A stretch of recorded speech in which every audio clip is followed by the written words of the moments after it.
जय श्री राम कृष्ण हरि। साईं राम जी सभी साईं भक्तों को Sai morning, happy morning. Sai Baba आप सबका भला करें। मैं आशा करती हूँ कि बाबा की कृपा से आप सब एकदम अच्छे होंगे, हैप्पी होंगे, हेल्दी होंगे और बाबा आप सबको हमेशा हैप्पी एंड हेल्दी ही रखें। यही बाबा से प्रार्थना है, क्योंकि सेहत बहुत ज़रूरी है। सेहत अच्छी होगी तो हर काम अच्छा अच्छा ही होगा, है ना। साईं बाबा आप सबको हमेशा तंदुरुस्त रखें। आज का साईं संदेश। मेरे प्यारे बच्चे, आज मैं तुम्हारी बहुत बड़ी समस्या का समाधान लेकर आया हूँ। मेरे बच्चे, तुम्हारी हमेशा मुझसे यही शिकायत रहती है ना कि तुम मेरे दरबार में नहीं आ पाते, मेरी शिरडी में नहीं आ पा रहे, है ना। इसका मतलब तुम ये सोचते हो कि तुम्हारे बाबा तुमसे नाराज़ हैं और तुमको शिरडी का बुलावा भेज ही नहीं रहे। मेरे बच्चे, मैं तुमसे नाराज़ नहीं हूँ और ना ही मैं तुमसे कभी नाराज़ हो सकता हूँ।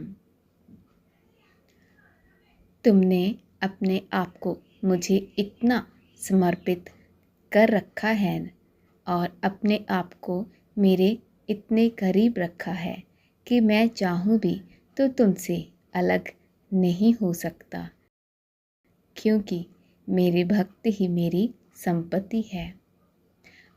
मैं अपने भक्तों के बिना अधूरा हूँ और यही कारण है कि मैंने तुम्हें अपनी खास जगह पर बिठाया है।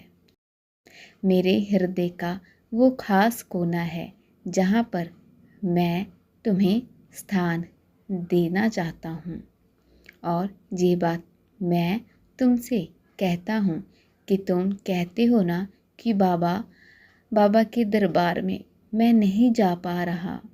तो मेरे बच्चे, मैं तुमसे नाराज़ नहीं हूँ, लेकिन तुम्हारे लिए कुछ चीज़ें हैं जो सुनिश्चित की गई है।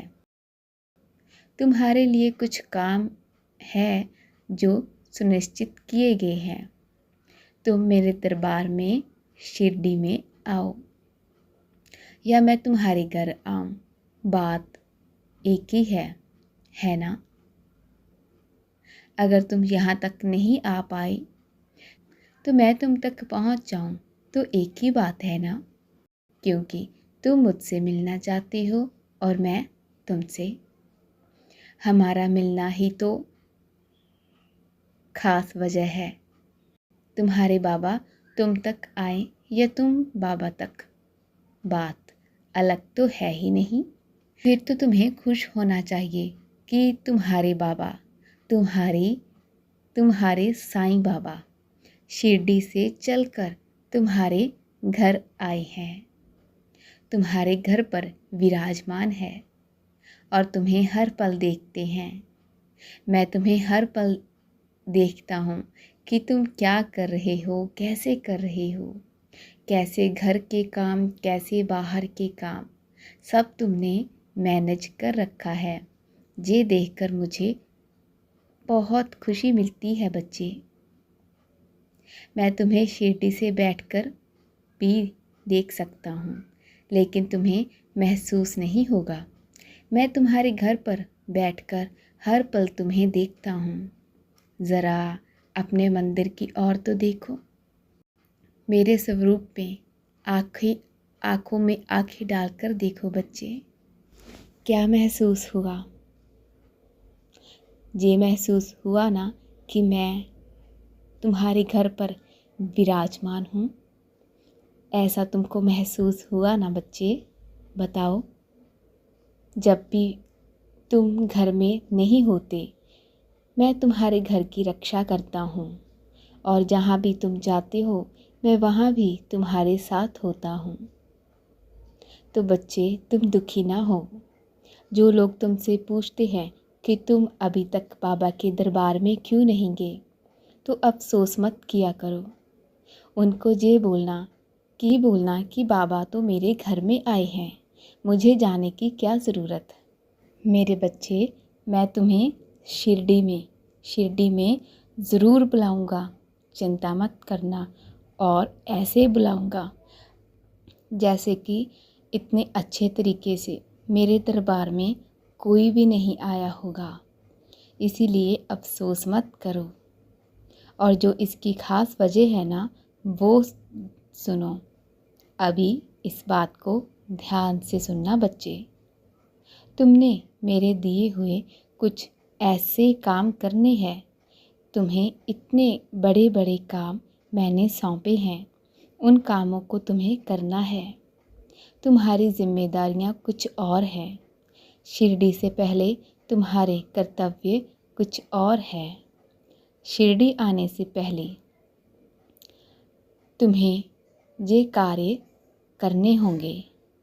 इसीलिए शिरडी आने से पहले तुम्हें वो मेरे काम करने हैं, उन कामों को निपटाना है और उन कर्तव्यों को पूरा करना है जो मैंने तुम्हें सौंपे हैं। वो काम बच्चों को दिए हैं जो बहुत ज़रूरी है, क्योंकि ये मेरे वो बच्चे हैं जो बहुत ज़रूरतमंद हैं, जिनका मेरे सिवा कोई और है ही नहीं। और तुम मेरे वो सशक्त बच्चों में से एक हो जो इस काम को कर सकते हो। मेरे बच्चे, इसीलिए मैंने तुम्हें ये काम सौंपा है। किसी भी बात के लिए अफसोस या फिर चिंता मत किया करो बच्चे। जो मैंने काम तुम्हें दिए हैं ना, उनको करते चले जाओ, क्योंकि मैं तुम्हें हमेशा सर्वोत्तम देता हूँ। इसीलिए मैंने तुम्हें जो काम सौंपे हैं उसे पूरा करो। जल्द ही इसका उपहार मैं तुम्हें अवश्य दूंगा। मुझे पता है कुछ बच्चों को मेरे उपहार की ज़रूरत नहीं है। वो तो सिर्फ यही चाहते हैं कि बाबा उन्हें शिरडी जल्दी से जल्दी बुला लें। मेरे बच्चे, कुछ बच्चे ऐसे हैं जो हर महीने में शिरडी आते हैं। उनको मैंने जो काम सौंपा था ना, वो बहुत अच्छे तरीके से कर रहे हैं। इसीलिए उनका शिरडी में आना जाना लगा रहता है। तो मेरे बच्चे, तुम भी शिरडी आना चाहती हो ना? मैं तुम्हें बहुत जल्द शिरडी में बुलाऊंगा। ये मेरा तुमसे वादा है। बस तुम अच्छे कर्म करती रहना और जो काम मैंने तुम्हें सौंपे हैं ना, उन कार्य को भी अच्छे तरीके से करना। तुम भी मेरे बहुत अति प्रिय बच्चे हो। अपने आप को किसी से कम मत आंका करो, क्योंकि तुम मेरे भक्त हो, मेरे बच्चे। और मेरे बच्चे किसी से कम नहीं है। मेरे बच्चे तो सबसे ऊपर है, सबसे अति प्रिय। मेरे लिए मेरा हर भक्त मेरे लिए एक समान है। बस सही वक्त का इंतज़ार करना। तुम्हें शिरडी से बुलावा बहुत जल्द आएगा। फिर हम खूब बातें करेंगे बैठकर। बस मैं भी इसी बात का इंतज़ार कर रहा हूँ जब तुम शिरडी में आओ और मैं तुम्हारे साथ ढेर सारी बातें करूँ। कुछ बातें मैं तुम्हारी सुनूँगा और कुछ बातें तुम मेरी सुनना। ठीक है ना? अब आज से चिंता मत करना, ठीक है? मैं हमेशा तुम्हारे साथ ही हूँ, तुम्हारे घर पर विराजमान हूँ। मैं तुम्हारा साईं। बोलिए श्री सच्चिदानंद सद्गुरु साईनाथ महाराज की जय। जय साईनाथ, जय साईनाथ, जय साईनाथ। मुझे विश्वास है कि आज की वीडियो आप सभी को बहुत पसंद आई होगी। कौन कौन शिरडी जाना चाहता है मुझे कमेंट में ज़रूर बताना। और जो अभी तक शिरडी में कोई नहीं गया, मैं बाबा से प्रार्थना करती हूँ कि बाबा प्लीज़ सबको शिरडी जल्दी से जल्दी बुलाना। हमारी लाज रखना बाबा, हम शिरडी आना चाहते हैं। प्लीज़ हमें जल्द से शिरडी बुला लो। हमें पता है कि आप हमारे घर में विराजमान हो, हमारे आसपास ही हो, लेकिन बाबा वो शिरडी का नज़ारा हम भी देखना चाहते हैं। हम भी देखना चाहते हैं कि हमारे बाबा कहाँ और कैसे रहते थे। उन गलियों में घूमना चाहते हैं जहाँ पर आप घूमा करते थे। आप अपने पावन चरणों को रखते थे। वो घर देखना चाहते हैं जहाँ पर आप भिक्षा मांगते थे। जिन घरों को आपने अपनी कृपा से निहाल किया है बाबा, जिस द्वारका माई में, जिस चावड़ी में आप रहते थे ना, वो सब देखना है, उन्हें महसूस करना है बाबा। हमारी अर्जी स्वीकार करना और हमें शिरडी जल्दी से जल्दी बुलाना।